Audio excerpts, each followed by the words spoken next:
Olá, meus amigos e minhas amigas. A Rússia segue com os ataques aéreos contra a Ucrânia e, na madrugada de sábado, mais um ataque com drones atingiu os arredores de Kiev.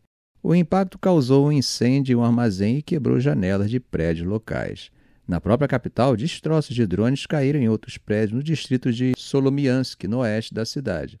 O prefeito disse que o incêndio foi registrado, mas controlado rapidamente. As explosões também quebraram vidraças de um prédio próximo, mas sem registro de feridos.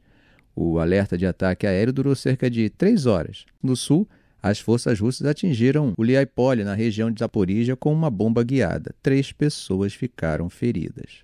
Bom, gente, enquanto isso, a disputa entre Washington, Kiev e os europeus está cada vez mais evidente. Agora os Estados Unidos estão tentando aprovar uma resolução própria nas Nações Unidas sobre os 3 anos de guerra, sem apoiar o texto que Ucrânia e a União Europeia estão negociando há um mês. A ideia de Washington é levar o texto primeiro para o Conselho de Segurança das Nações Unidas, antes de colocar o mesmo documento para votação na Assembleia Geral. O problema é que, no Conselho de Segurança, qualquer um dos 5 membros permanentes, Estados Unidos, Rússia, China, Reino Unido e França, pode vetar a proposta. Ou seja, dificilmente algo vai ser aprovado por lá sem um impasse. Enquanto isso, a Assembleia Geral, onde todos os 193 países membros votam, vai analisar o texto da Ucrânia e da União Europeia na segunda-feira. Com essa manobra, os Estados Unidos estão criando um conflito diplomático dentro do próprio bloco de aliados da Ucrânia. E como se não bastasse a disputa na ONU, a Casa Branca está elevando ainda mais a pressão sobre Zelensky. Segundo 3 fontes ouvidas, negociadores americanos sugeriram que a Ucrânia pode perder o acesso a Starlink se não aceitar um acordo que daria aos Estados Unidos direitos sobre metade das reservas ucranianas de minérios estratégicos. A Starlink, como vocês sabem, é o sistema de internet via satélite da SpaceX de Musk, né? E desde o início da guerra, ela tem sido essencial para a comunicação militar ucraniana, o que permite desde operações com drones até ligações seguras entre unidades no front. Se Kiev perdeu o acesso, isso acaba afetando diretamente a capacidade das tropas de operar. A ameaça teria sido feita em uma reunião na quinta-feira entre Zelensky e Kellogg, enviado especial de Trump para a Ucrânia. Segundo uma das fontes, os ucranianos foram avisados que o corte do serviço seria iminente caso um acordo não fosse fechado. Como nós já comentamos aqui, Zelensky rejeitou a proposta americana de entregar 50% das reservas de terras raras e outros minerais em troca do apoio financeiro dos Estados Unidos. Mas na sexta-feira ele disse que as negociações seguem e que espera um entendimento. Trump também afirmou que espera assinar um acordo em breve. Esse não é o primeiro atrito envolvendo Musk e a Starlink na guerra. No fim de 2022, como vocês devem lembrar, ele já tinha restringido o uso do sistema perto da Crimeia, o que acabou atrapalhando uma ofensiva ucraniana. O sistema da Starlink é usado tanto para vigilância quanto para ataques de longo alcance. No meio disso tudo, a Ucrânia vai tentando vender a ideia de abrir seu setor de minérios para investimentos de aliados, como parte de um plano de vitória, onde se fortaleceria a própria economia e forçaria a Rússia a negociar. Mas do jeito que as coisas estão indo, parece que Washington quer garantir que qualquer vantagem econômica de Kiev passe primeiro pelos interesses dos Estados Unidos. Bom, gente, por falar em Trump, ele decidiu fazer uma das maiores mudanças no comando militar dos Estados Unidos em décadas.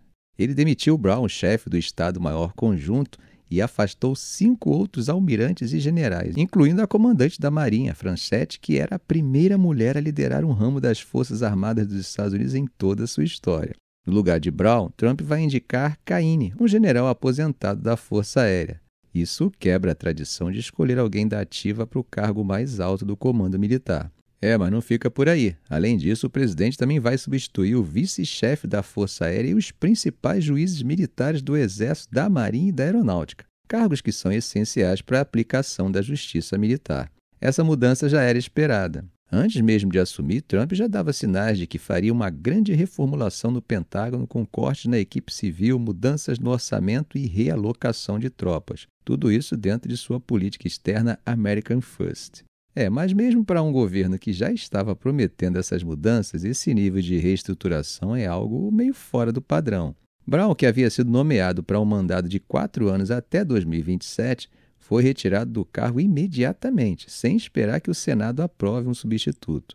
Segundo fontes, Trump já tinha plano de demiti-lo há meses, e essa decisão agora confirma que ele quer um comandante mais alinhado com suas ideias. O que para mim até esse ponto é algo normal. No entanto, nos Estados Unidos, as Forças Armadas em geral são mais ligadas ao soldado profissional do que ao soldado cidadão, se é que vocês me entendem.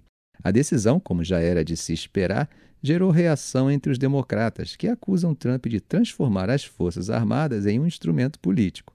Reid, que é senador e líder democrata no Comitê das Forças Armadas, disse que demitir comandantes por questões políticas, ideológicas ou ligadas à diversidade acaba minando a confiança e o profissionalismo das tropas.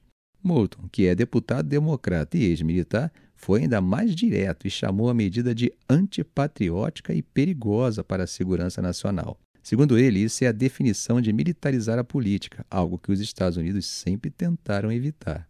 Trump não deu uma explicação clara para a saída de Brown. Em uma postagem na Truth Social, agradeceu pelos mais de 40 anos de serviço e desejou um ótimo futuro para ele.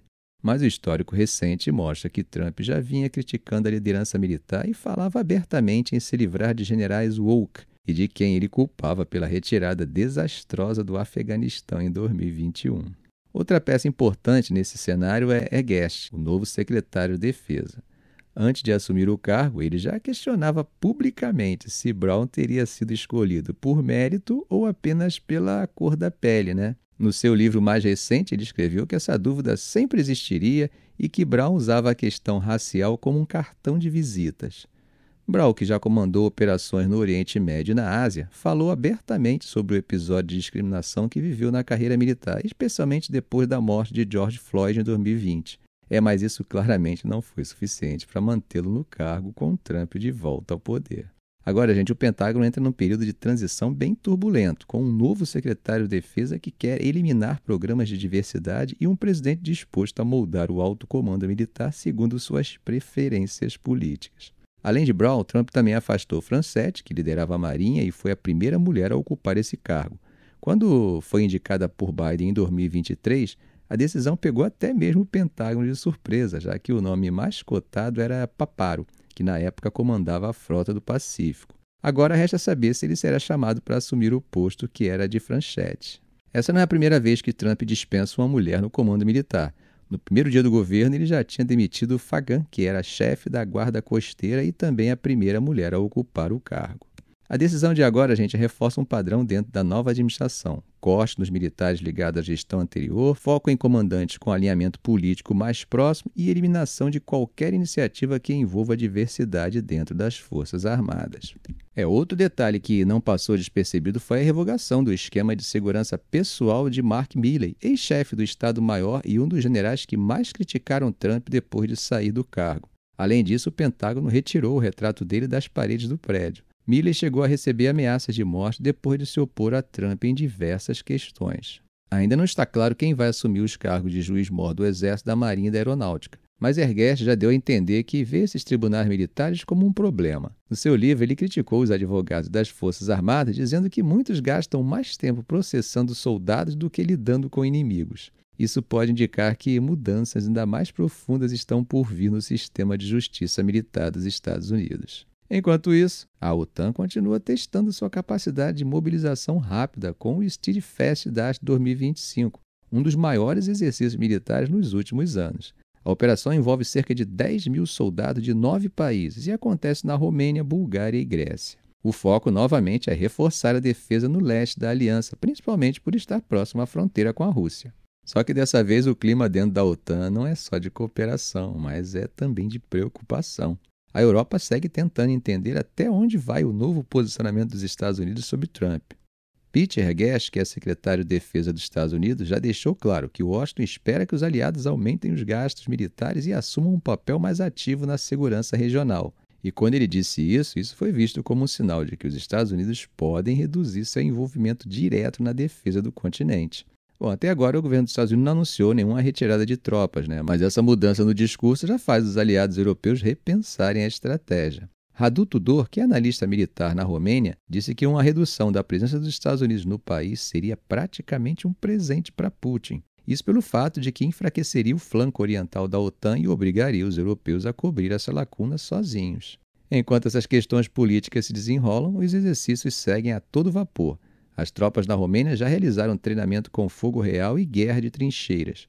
Na semana passada, fuzileiros navais da Grécia e da Espanha fizeram simulações de ataque anfíbio no litoral grego. Tudo isso faz parte de uma nova estratégia da OTAN que vem se transformando para lidar com ameaças cada vez mais imprevisíveis. Munch, que é chefe do comando das Forças Conjuntas Aliadas, disse que a aliança passou do conceito à realidade quando o assunto é defesa territorial. E um dos maiores exemplos disso é a criação da Força de Reação Aliada da OTAN, ativada em julho do ano passado. Essa nova força foi projetada para se mobilizar em larga escala em até 10 dias e combina tropas convencionais com capacidades cibernéticas e espaciais. No Steadfast Dart, o comando dessa operação está nas mãos do Reino Unido, que lidera a missão com 2.600 soldados e mais de 700 veículos. Os exercícios também envolvem França, Itália, Eslovênia e Turquia, somando um total de 1.500 veículos militares e mais de 20 aeronaves e vários meios navais. Bom, o recado que a OTAN tenta passar é claro, né? Que a aliança estaria pronta para reagir rapidamente se for necessário. Ficamos por aqui. Se esse vídeo foi útil a você, faça um comentário, compartilhe em suas redes sociais, dê um like. E é claro, se ainda não for inscrito, inscreva-se no canal e ative o sininho para não perder os próximos vídeos. Ok, gente? Um grande abraço do professor Arão Alves.